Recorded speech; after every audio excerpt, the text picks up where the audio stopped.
It was supposed to be another routine interception. The engines had barely warmed.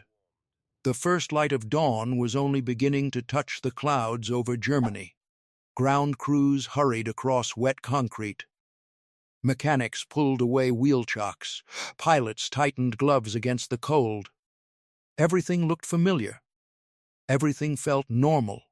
If you want more content like this, subscribe now and comment below. Yet, in less than an hour, many of those men would discover that the enemy had arrived before they had even left the ground. Far across the English countryside, another group of pilots was climbing into their fighters. They had been awake long before sunrise.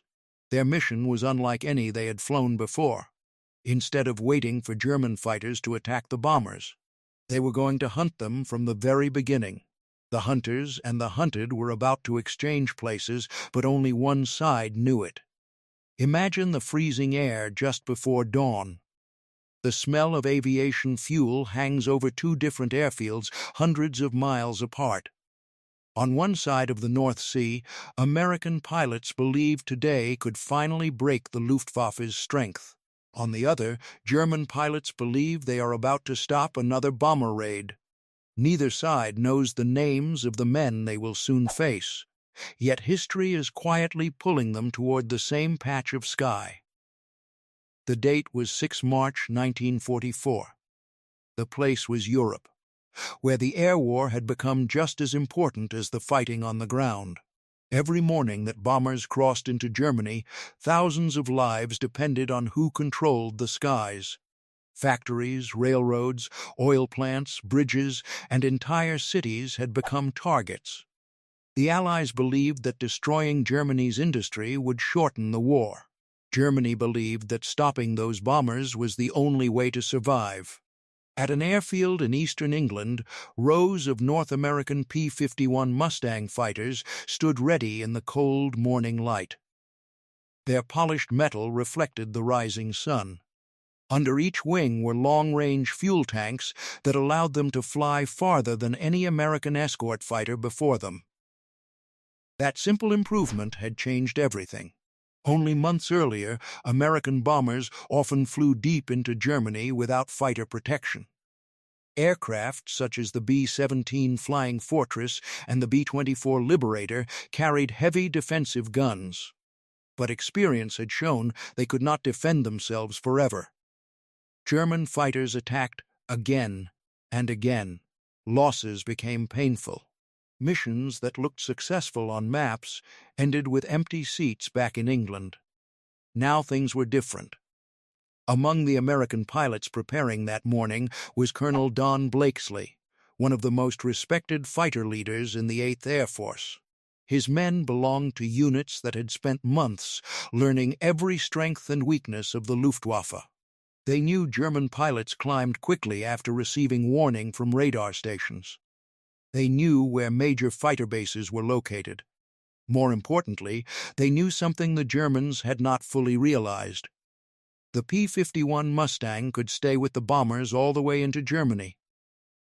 Even more important, it did not always have to stay beside them. Instead of flying close escort every minute, American commanders had started giving fighter groups more freedom. They could fly ahead. They could sweep likely interception routes. They could search for enemy aircraft before those aircraft ever reached the bombers. It was a simple idea, but it forced German pilots into a completely new kind of battle. Across Germany at a Luftwaffe fighter base, another pilot prepared for takeoff. Like thousands of experienced German aviators, he had spent years defending the skies over Europe. His aircraft was a Messerschmitt Bf 109G, one of the most famous fighters of the war. It climbed fast, it accelerated well. In skilled hands, it remained dangerous despite the growing pressure from Allied aircraft. The pilot checked his maps one final time. Intelligence officers had already warned of incoming bombers crossing the North Sea. The routine was familiar: scramble after radar confirmation, gain altitude, form up, attack the bomber stream, avoid staying too long among the American escorts, return before fuel became critical. Nothing in those instructions suggested danger before takeoff. Around him, armorers loaded 20 ME cannon ammunition. Machine guns were checked. Fuel trucks rolled away. Ground crew members stepped back as engines coughed into life. The sharp sound of Daimler-Benz engines echoed across the field. The men had repeated this process countless times. Repetition created confidence. Confidence often hid surprise. Back in England, American crews completed final inspections. Pilots studied weather reports and route maps. Some quietly drank coffee. Others reviewed recognition charts showing the silhouettes of German fighters. Every mission carried uncertainty. No one knew exactly where the Luftwaffe would appear. But this morning, the Americans hoped to find them first. At 0820, heavy bombers of the 8th Air Force crossed the English coast and headed toward Germany. Hundreds of aircraft stretched across the sky in carefully organized combat boxes. Their engines created a deep, continuous sound that could be heard for miles. Above and around them flew groups of P-51 Mustangs, climbing steadily toward operational altitude. The bombers were impressive, but they were not the real surprise. Several Mustang groups received permission to move ahead instead of remaining glued to the bomber formations. The fighters climbed higher, using speed and altitude as advantages. Their destination was not the bomber stream. It was the German fighter force itself. German radar stations soon detected the approaching Allied formation. Telephone lines carried reports from station to station. Air Defense Headquarters analyzed speed, direction, and altitude. Orders moved quickly toward fighter wings stationed across Germany. Scramble. Within minutes, sirens echoed across several airfields. Pilots ran toward waiting aircraft. Mechanics removed protective covers. Engines roared to life almost together. The process looked efficient because it had been practiced hundreds of times. Every second mattered. The faster German fighters reached altitude, the better their chances of breaking up the bomber formations before they reached important targets. The German pilot pushed the throttle forward. His Bf 109 gathered speed across the runway. The tail lifted. The aircraft became lighter. Then the wheels left the ground. Another fighter followed. Then another. One by one, Messerschmitts and Focke-Wulf Fw 190s climbed into the cold morning air, turning toward assigned assembly points. The pilots focused on gaining altitude. Most looked ahead. Very few looked above. Several thousand feet higher, American Mustangs were already there. The first P-51 pilots spotted movement below through gaps in scattered cloud. Tiny dark shapes lifted from German airfields. More appeared every minute. Instead of waiting near the bombers, the Americans had arrived early enough to watch the Luftwaffe launch. For the Mustang pilots, it was the opportunity they had hoped for. For the German pilots, it was something they had never expected. The distance closed rapidly. The American formation remained quiet over the radio. Experienced leaders knew surprise was worth more than numbers. They watched patiently while the German fighters continued climbing, still focused on reaching the bombers somewhere ahead. Then, sunlight reflected from polished Mustang wings. A German pilot glanced upward. For a brief second, he could not understand what he was seeing. Those aircraft should have been with the bombers. Instead, they were directly above his formation. The realization spread almost instantly through the Luftwaffe pilots. The Americans had changed the rules. There would be no comfortable climb to altitude. No organized attack against slow bombers. Before many German fighters had even settled into formation, enemy escorts were already diving toward them. Colonel Blakesley's Mustangs rolled over almost together. Long noses pointed down. Merlin engines screamed as speed increased. Gravity added to the attack.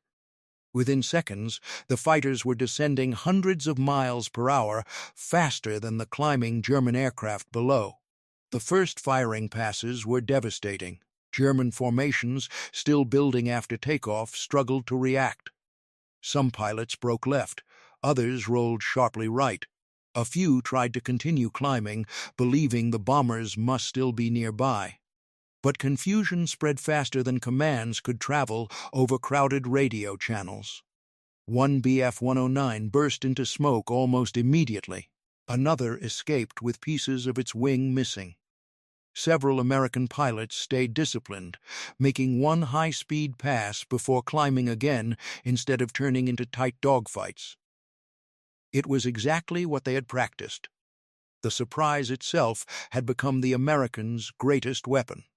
The German pilot who had expected to attack bombers found himself pulling hard into a defensive turn only minutes after leaving the runway. Fuel tanks were still full. Formation was incomplete. The battle had begun far earlier than anyone on his airfield had imagined. Across the sky, more Mustang groups appeared.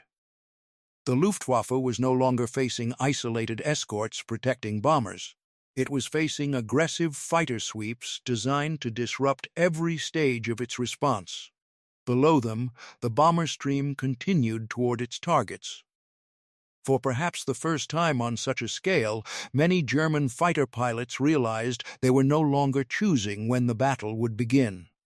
The Americans were. The shock of those first attacks spread through the morning sky faster than any radio message could. German pilots had trained for years to climb quickly, gather into formation, and strike the bomber stream with speed and precision. That sequence had become almost automatic. But on this morning, the sequence had been broken before it was even complete. Instead of climbing toward their prey, many Luftwaffe fighters were already fighting for survival. The Mustang pilots understood that surprise lasted only a few moments. Once those moments were gone, the battle would become a contest of skill, energy, and experience. They stayed disciplined. Instead of chasing every enemy aircraft, many made fast diving attacks, climbed back into the sun, and searched for another target. Their greatest advantage was altitude. As long as they kept it, they controlled the fight. The German pilot who had looked up and seen the silver fighters diving toward him now pulled his Messerschmitt into a steep climbing turn.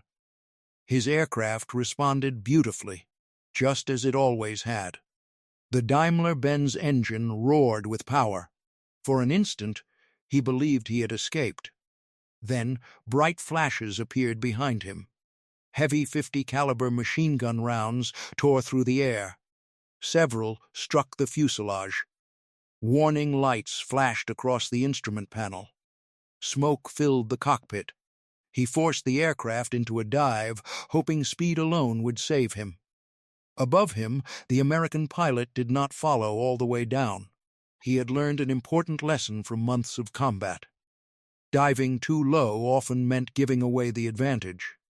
Instead, he climbed again, searching for another German fighter still trying to gain altitude. The goal was not simply to shoot down airplanes, the goal was to prevent the Luftwaffe from ever reaching the bombers. Far ahead, the long columns of B-17 Flying Fortresses and B-24 Liberators continued toward Germany's industrial targets. Inside those bombers, most crews had no idea how fierce the fighting behind them had already become. Navigators remained focused on their charts. Bombardiers checked their equipment. Waist gunners scanned empty skies, expecting attacks that never seemed to arrive with their usual strength. This change was exactly what American commanders had hoped to achieve.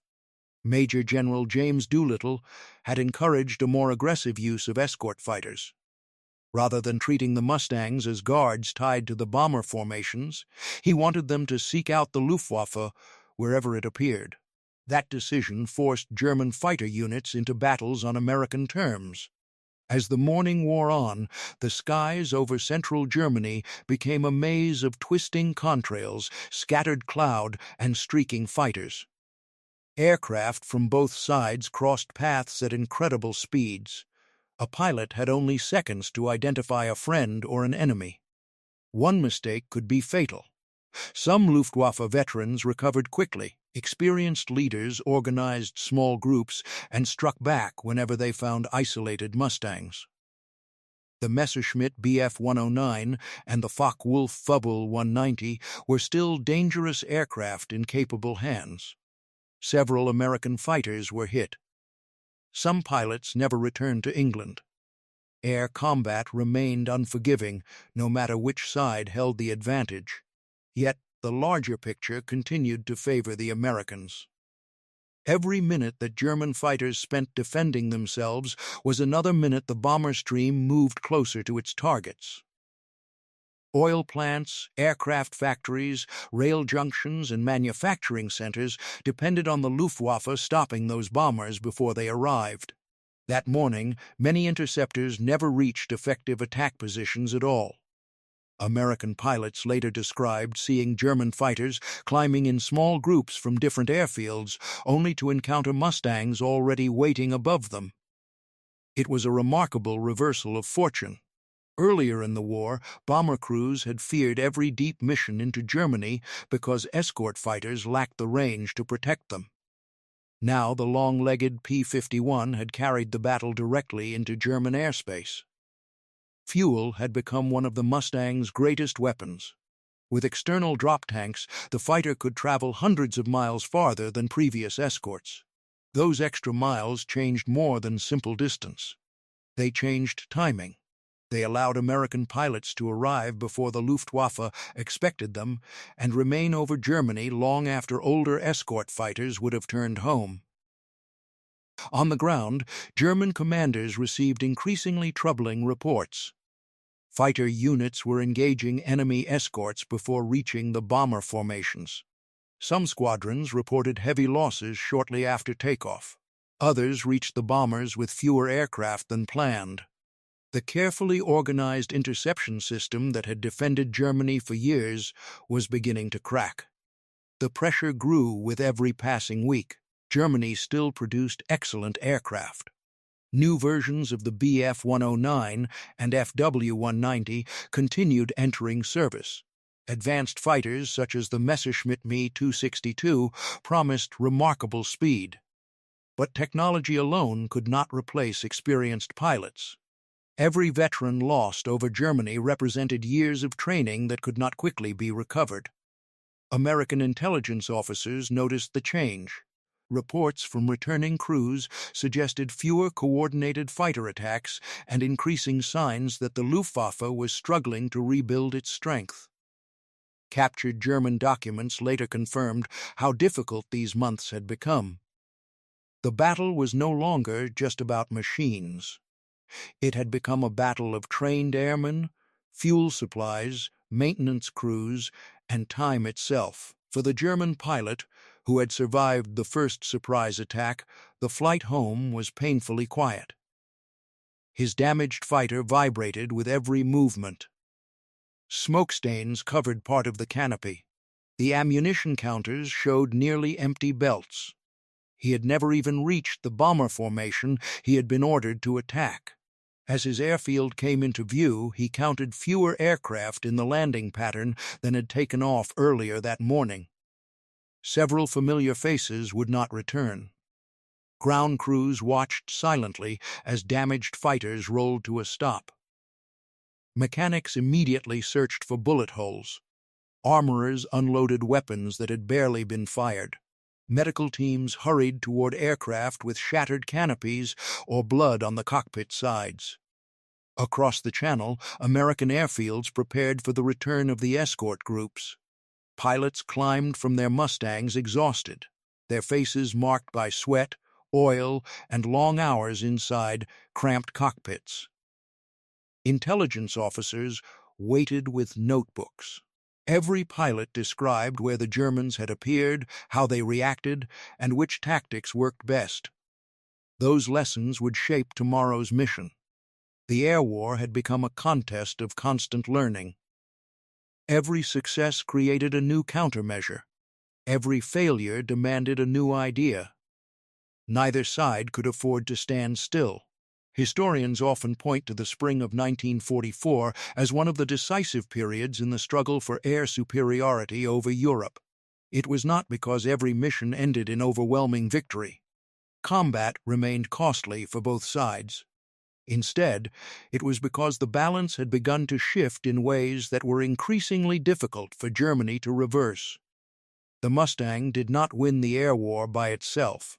It worked alongside thousands of bomber crews, mechanics, radar operators, intelligence officers, engineers, and commanders who constantly adapted their methods. But its range, speed, and flexibility gave Allied leaders options they had never possessed before. For Luftwaffe pilots, mornings became less predictable than ever. The climb from the runway, once a brief moment to organize and prepare, could suddenly become the most dangerous part of the entire mission. They could no longer assume the enemy would be waiting beside the bombers.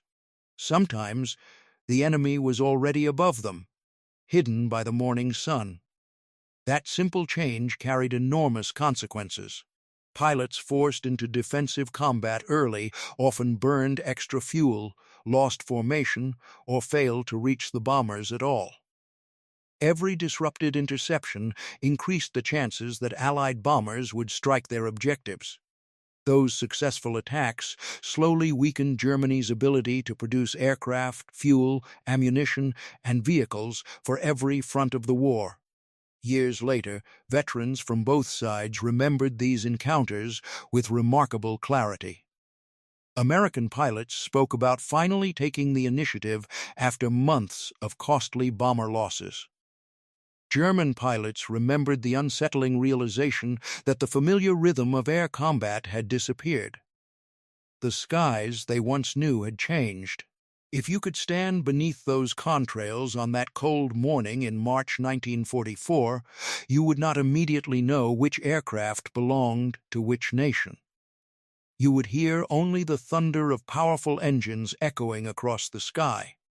You would see fighters diving, climbing, rolling, and disappearing into cloud. But hidden inside that confusion was a turning point. One side had begun deciding where and when the battle would be fought. The morning German pilots discovered American P-51 Mustangs were already waiting was about far more than a single engagement. It revealed that the initiative had shifted. Surprise now belonged to the Allies. The Luftwaffe still fought with courage and skill, but courage alone could not overcome a growing disadvantage in numbers, fuel, experienced pilots, and strategic freedom. As the sun climbed higher over Europe that day, the surviving aircraft disappeared toward distant horizons. Some landed in England, others reached damaged airfields across Germany. Many never returned at all. Yet the lessons of that morning remained. Control of the sky is rarely won in one battle. It is earned through countless decisions, quiet innovations, and moments when one side changes the rules before the other even realizes the game has changed. And for many Luftwaffe pilots, that unforgettable morning was the day they looked up expecting an empty sky, only to find silver-winged Mustangs already waiting above them.